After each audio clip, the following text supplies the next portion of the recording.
I'm Philip Sabin, and this video shows a complete game of my Fighter Duel Lite system, which models dogfights between flights of 2 to 4 World War II fighters per side. Fighter Duel Lite has two distinctive features compared to other games of World War II air combat: the extreme simplicity of its mechanisms, with the full rules including design notes and illustrated examples occupying just 2 pages, and the complete absence of luck or hidden information after initial deployment, making the game into a tense chess-like contest whose outcome depends entirely on player skill. Fighter Duel Lite uses hexes to regularize plane positions and headings. To avoid the artificialities of 90-degree board corners, it is played on a 21 by 17 hex grid with 6 120-degree corners, as shown. This is the same size grid as for my Legion game of Ancient Battles, but you may easily delineate the playable area on whatever larger hex grid you have available. The game needs just a few generic plane counters, some wooden blocks to show height, and a few small dice to display kinetic energy and pilot skill.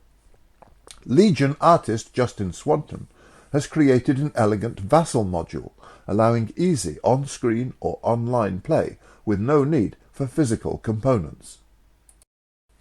If you have small-scale model fighters, you may use these instead on a larger board made from an expanded photocopy of an existing hex grid, or by painting hex center dots on a large sheet. You may show the 2 higher altitude steps using wooden or Lego blocks, or easily fabricated Perspex stands. And if your models have their own small stands, you may loop coloured paper clips around them instead of using tracking dice. In this video, I use 1/300 scale model planes on the 7 by 5 foot painted grid which I use for my biggest Legion 2 figure games, with scattered K-pop clouds for added atmosphere. World War II marked the peak of real air combat across multiple theatres around the globe, and I have played most of the many serious manual and computer games which have tried to model air warfare in this era. My favourite computer game on the subject is still Microprose's European Air War from 1998, since years of user mods, now collected at combatace.com, have improved its appearance and extended it to cover hundreds of plane types across theatres from Spain to the Pacific. Unlike in most other first-person sims, it allows me to control a wingman and enjoy the protracted challenge of formation flying during the long journey to the combat itself. As in other real-time computer games, this combat takes up just a few minutes of frenetic and confused aerobatics, while the combatants inflict ahistorically severe mutual losses. The continuing merit of manual sims of tactical air combat is that they are not tied to a real-time first-person perspective, and so can concentrate just on the few minutes of actual dogfighting, and model it in forensic detail, with a greater focus on formation tactics rather than individual aerobatics. I find the mechanics of most published games on this topic to be unrealistic or unduly complex, so I've created my own designs, using the beautiful plane counters and well-researched data cards in Lee Brimacombe Wood's comprehensive Wing Leader games and add-ons published by GMT. With the addition of map and counter artwork from other published games or mods, this has given me a manual model of World War II air combat as detailed and wide-ranging as the modded European Air War. My designs include Dogfight Deluxe, with turns representing 15 seconds each, Dogfight Full Circle, with turns representing 7.5 seconds, and Fighter Duel Deluxe, with turns representing just 3 seconds each. All 3 designs are showcased in their own gameplay videos.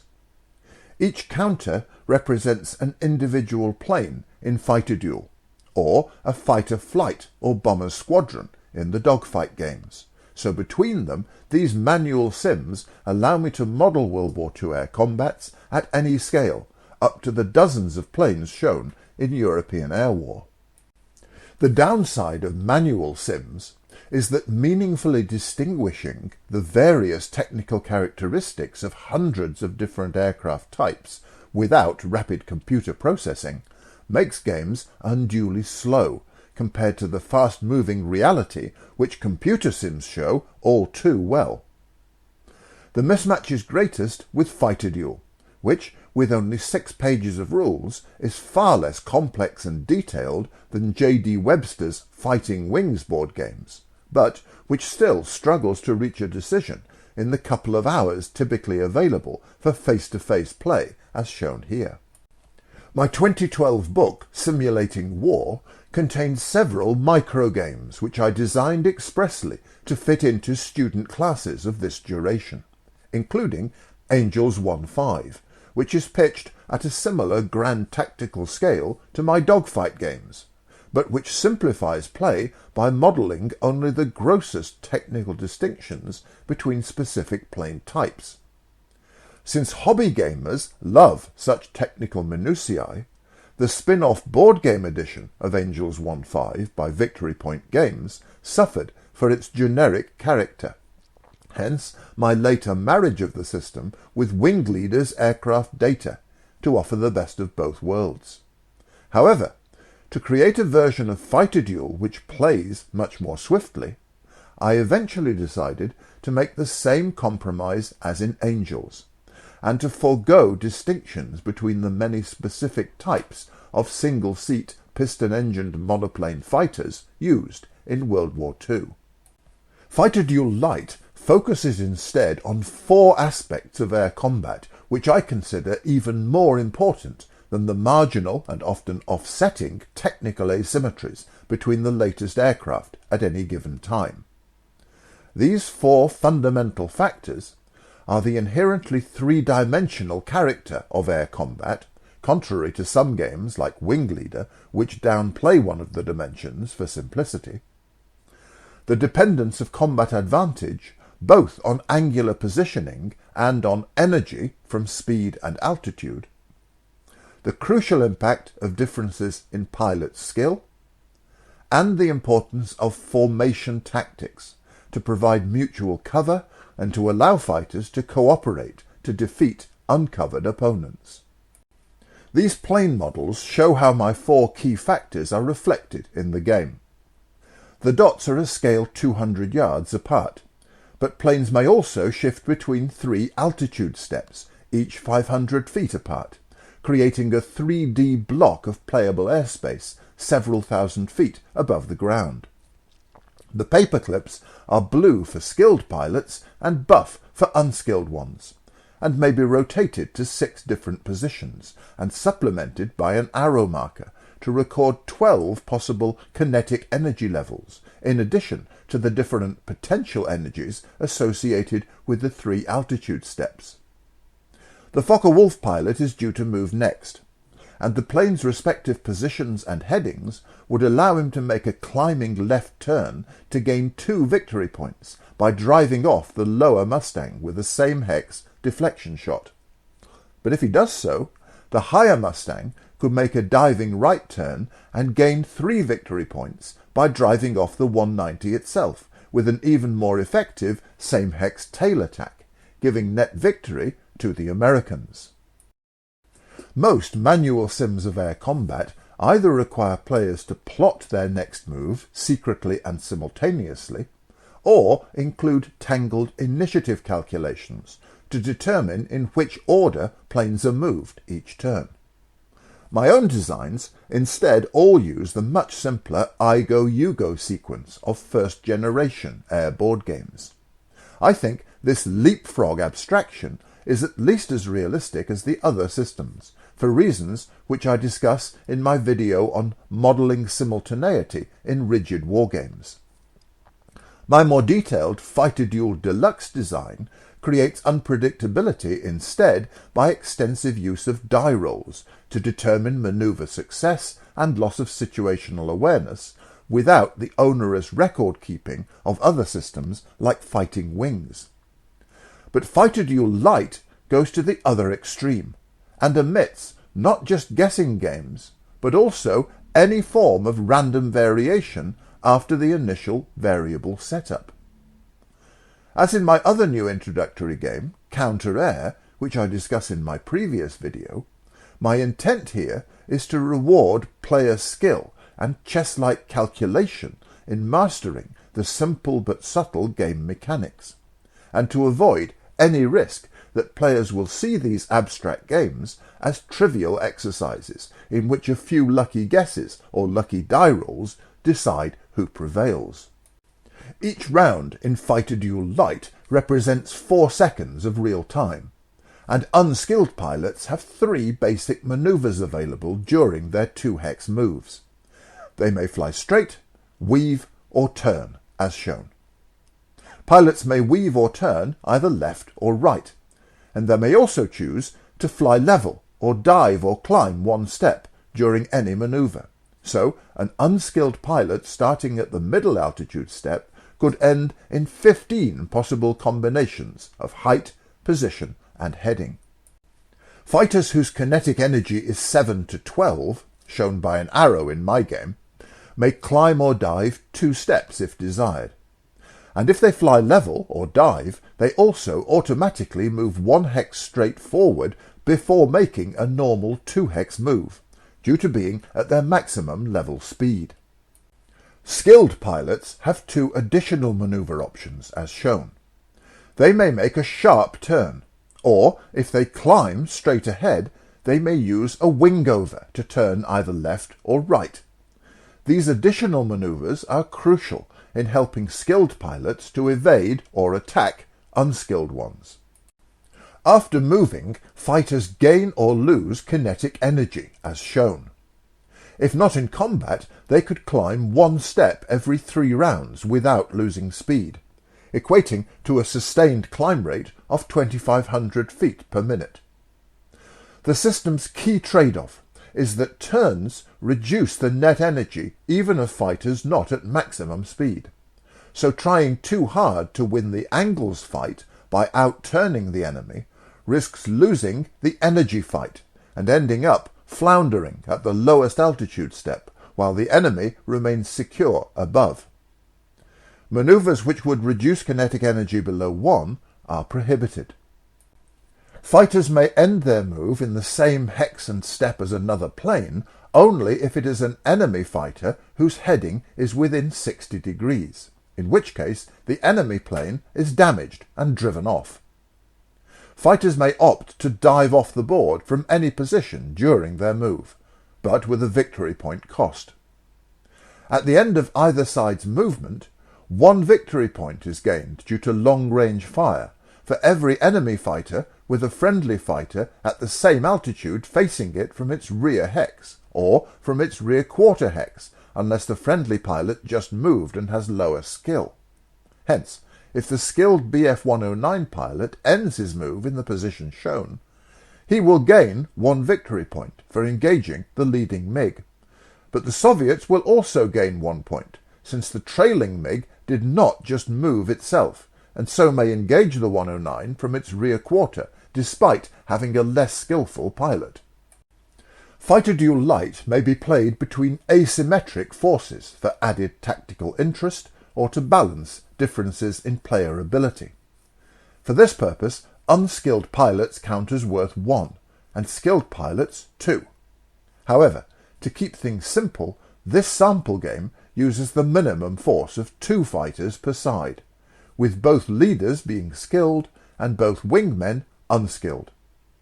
Simple die rolls decide that the BF-109s will begin on the board's long axis and will move first each round, while the Spitfires start facing in from a side corner, with the enemy flight 2 miles away at their 1 o'clock.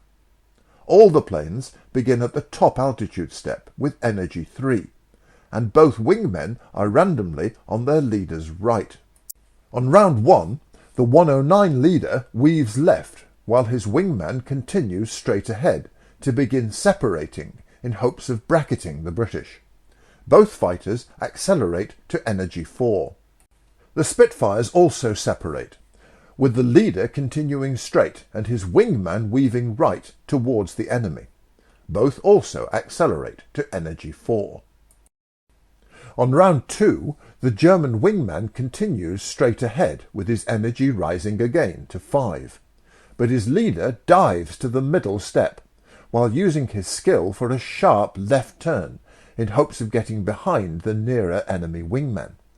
Despite his turn, he accelerates to energy 6, thanks to the dive. The Spitfires opt to maintain altitude and repeat their previous manoeuvres, so as to rise to energy 5 and try to isolate and bracket the 109 wingman. On round 3, the 109 wingman continues straight ahead as bait, with his energy rising to 6, while his leader doubles down and weaves right towards the British, accelerating to energy 7, so as to close the range quicker next round. The Spitfires fly straight ahead to avoid further separation, with both accelerating to energy 6. On round 4, both 109s turn inward towards the Spitfire wingman, and both drop to energy 5, with the leader worse off due to his loss of altitude. The British pilots refuse to be cowed, and they focus on bracketing the higher German wingman, with the lead Spitfire turning right and dropping to energy 5, while his wingman weaves right and throttles back slightly to stay at energy 6 and avoid overshooting the target. On round 5, the 109 wingman cannot turn to face the enemy leader without exposing himself to the other Spitfire, so instead he makes a diving left weave to try to stay out of reach, accelerating all the way to energy 9. The lead 109, meanwhile, makes a sharp right turn to threaten the Spitfire wingman from below, with his energy dropping further to 4. The British wingman trusts to his energy advantage and his leader's cover, and turns right towards the threat, crossing above the 109 wingman, with his energy dropping to 5. The Spitfire leader drops his nose and also turns right in pursuit of the enemy wingman, just reaching energy 7 as he dives. On round 6, the frustrated German leader realizes that he's 1 energy point short of being able to climb and turn to drive off the Spitfire wingman with a deflection shot, even if he accepted that the covering enemy leader would do the same to him, and so end the contest in an early draw. The same energy shortfall stops the 109 leader executing a left wingover to cover his own fleeing wingman. He hence stays at the middle step and makes a normal left turn, with his energy dropping further to 3, to let the speeding Spitfire leader overshoot. His wingman, meanwhile, races 3 hexes straight ahead, with his energy remaining at 9. The relieved British wingman stays high and continues circling right to re-engage, with his energy falling to 4. His leader decides to seize the bird in hand and fire a burst before the 109 wingman flies out of range, so he too circles right behind his quarry, with his energy dropping to 5. The fleeting long-distance tail shot gives the British the first victory point of the game. On round 7, the shaken German wingman uses his superior speed to slip out of range, with his energy falling only to 7 even after a right turn. His leader weaves right to rebuild his own energy slightly to 4, hoping to get behind the now uncovered Spitfire leader if he continues his pursuit. The skilled British leader instead turns sharp right as he transfers his attention to the lead 109, with his energy falling to the same level of 4. His wingman continues circling right to try to help, and he dives at last to the middle step, so that his energy rises to 6 despite his turn. On round 8, the German leader considers diving sharply left below the lead Spitfire, but he decides instead to make another right weave, while climbing back to the highest step to avoid long-range fire from his opponent. His energy falls to 2, still just enough to turn without diving, if need be. His wingman, meanwhile, continues circling right at high speed.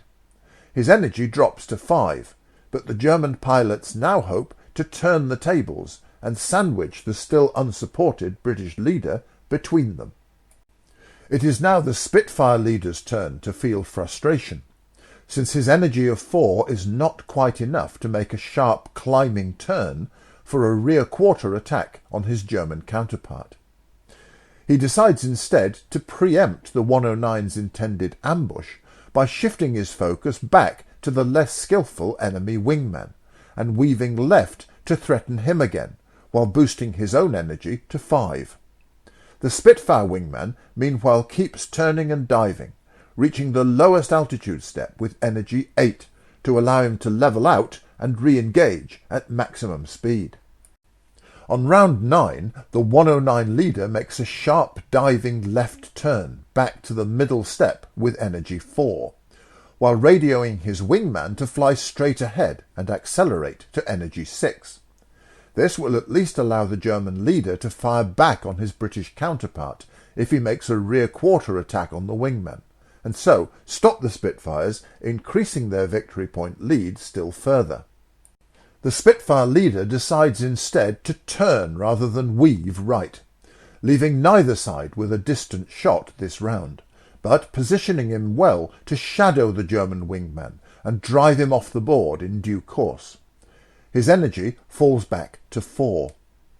The British wingman weaves right at high speed as he slowly closes the range, with his energy remaining 8 since he did not turn. On round 10, the 109 leader is just too slow to make a right wingover, so he makes a diving right turn and accelerates to energy 6 at the lowest step, giving him the option to make a wingover next round instead. His wingman weaves left and climbs to the highest step, with his energy falling to 4 as he tries desperately to escape the threat of another long-range attack. The Spitfire leader is again 1 energy point short of being able to climb and turn for a rear quarter attack on the enemy wingman, so he weaves left again instead to continue shadowing his quarry, with his energy rising to a more potent 5. The British wingman makes another high-speed right weave to a position almost close enough to engage the 109 leader at long last, retaining his energy of 8. On round 11, the German leader searches for a way to cover his beleaguered wingman without letting himself be sandwiched by the fast-approaching Spitfire wingman. He opts to make a climbing right turn back to the middle step, with his energy dropping to 2, while radioing his wingman to dive straight ahead to the same step and accelerate to energy 8. If the Spitfire leader flies straight ahead to continue shadowing the 109 wingman, he will expose himself to a close-range tail attack by the German leader, albeit with his own wingman returning the compliment in short order, so that the contest will end with a narrow British victory by 4 points to 3. Still hoping to increase his victory margin further, the Spitfire leader decides instead to weave left for a distant shot from behind his quarry, while his wingman at the lowest step makes a high-speed right turn to cover him from below. Both Spitfires end with energy 6, and both sides get 1 victory point for long-range fire, leaving the British ahead for now by 2 points to 1. On round 12, the 109 wingman uses his high energy to outdistance the Spitfire leader, but his right turn to avoid the looming board edge drops him back to energy 6.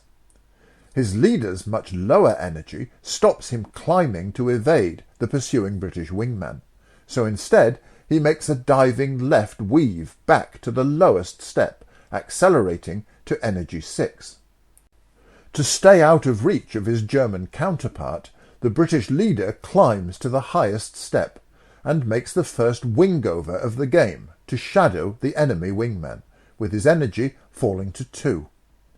His own wingman cannot turn for a distant shot on the 109 leader because of the ban on rear quarter attacks by outclassed pilots, So instead, he weaves left and climbs to shadow his quarry, with his energy dropping to 4. On round 13, the German pilots continue their seemingly endless struggle to escape their respective pursuers. The 109 wingman takes advantage of the Spitfire leader's climb to the highest step by making a diving right turn to the lowest step, with his energy growing to 8. With the board edge looming, the German leader climbs back to the middle step, and at last executes his own wing-over, with his energy falling back to 2. The British feel their advantage begin to slip, as both Spitfires need to tailor their moves to avoid the threat now posed by the skilled 109 leader. The lead Spitfire pilot stays in the security of the highest step, and weaves right with his energy growing to 3, as he tries to continue pursuing the speeding German wingman far below. The British wingman flies straight ahead with his energy rising to 5, but thanks to his wingover and superior skill, the 109 leader again avoids long-range attack, and is well placed to evade despite his lower energy. On round 14, the German wingman stays safely low and makes a high-speed right turn, with his energy falling to 6. The skilled 109 leader would like to make a sharp right turn to evade the Spitfire wingman, but this would cut his energy to 1 and stop him turning without diving next round. So instead, he weaves right and rebuilds his energy slightly to 3. The British wingman turns right to try to cover his leader again as soon as possible, with his energy dropping back to 4. His skilled leader would dearly love to dive back to the middle step and so guarantee a shot on the German wingman next round. But this would allow the lead 109 to make a long-range shot on him first. The frustrated Spitfire pilot instead turns right while remaining safely high, with his energy dropping to 2. On round 15, the 109 wingman seizes his chance of continuing his evasive right turn without exposing himself to a close-range deflection shot. His energy drops further to 5. The German leader uses his skill for a sharp right turn to shadow his enemy counterpart from below, and so continue deterring him from diving down to re-engage. The price is that his energy falls to 2 like his opponent, and so fails to offset his altitude disadvantage. The Spitfire wingman continues his right turn to re-engage, with his energy dropping to 3. His leader makes the hard decision to abandon his pursuit of the 109 wingman for now, and to weave left instead to a position where his own wingman can cover him more effectively. His energy recovers to 3. As the contest reaches its halfway point after 1 scale minute of high G dogfighting, the Spitfires have inflicted more minor hits, and have lost significantly less of their initial kinetic and potential energy. But the 109s have escaped their positional disadvantage for now, and so face less immediate risk of suffering a clear defeat. On round 16, the Germans decide not to lose even more energy by continuing to circle right, but instead to exploit the greater room for manoeuvre in the centre of the board. The 109 leader cannot risk continuing to shadow his counterpart now that the enemy wingman is providing cover, so he weaves right and boosts his energy to 3, while his own wingman reverses bank and turns back left, at the cost of his energy falling again to 4, even at his low altitude. The Spitfire leader turns right to try to escape his ineffectual position ahead of the German leader, with his energy at his high altitude falling to 2. His wingman, meanwhile, weaves right to continue covering him from below, with his energy recovering to 4. On round 17, the 109 wingman keeps turning left to face the threat before it's too late, with his energy eroding further to 3. His higher leader again weaves right and increases his own energy to 4 as he tries to protect his vulnerable colleague from renewed British pursuit. The Spitfire pilots scent blood and focus their manoeuvres on the energy-starved 109 wingman, with the British leader weaving right and diving back to the middle step at long last, so that his energy rises all the way to 6, while his wingman turns right at the cost of his energy falling back to 3. On round 18, the hapless German wingman keeps turning into the threat, as his energy falls to a pitiful 2. His leader weaves left and climbs to avoid a long-range shot by the enemy wingman, with his own energy falling to 2, but his high altitude compensating for this, and leaving him only 1 energy point worse off overall than when the contest began. Frustrated for now by the 109 wingman's costly turn towards him, the Spitfire leader climbs high above his quarry and makes his second wingover of the game, cutting his own energy all the way back to 2. His wingman makes a more conventional level turn behind the higher enemy leader, and he also drops to energy 2. On round 19, the German wingman weaves rather than turns left, so that his energy recovers slightly to 3, instead of falling to the minimum of 1. However, the 109 leader can avoid engagement by one of the Spitfires only by staying high and making a sharp left turn, so his energy does drop to 1. The British pilots stay focused on the German wingman, who has no spare altitude to rebuild his energy. The Spitfire leader makes a diving left turn to shadow his quarry, with his energy increasing to 4, while his wingman weaves right to stay safely in support, accelerating to energy 3. On turn 20, the 109 wingman realizes that the game is up, since no possible manoeuvre can save him from being engaged or worse by the abler Spitfire leader. He therefore dives off the board, while his leader dives 1 step and turns sharply left to cover his withdrawal. The wingman's escape gives the British 1 extra victory point, rather than the 2 it would have given them if neither flight had yet scored any points. Proud to have prevailed at last with 10 rounds to spare, the Spitfire pilots make their final moves.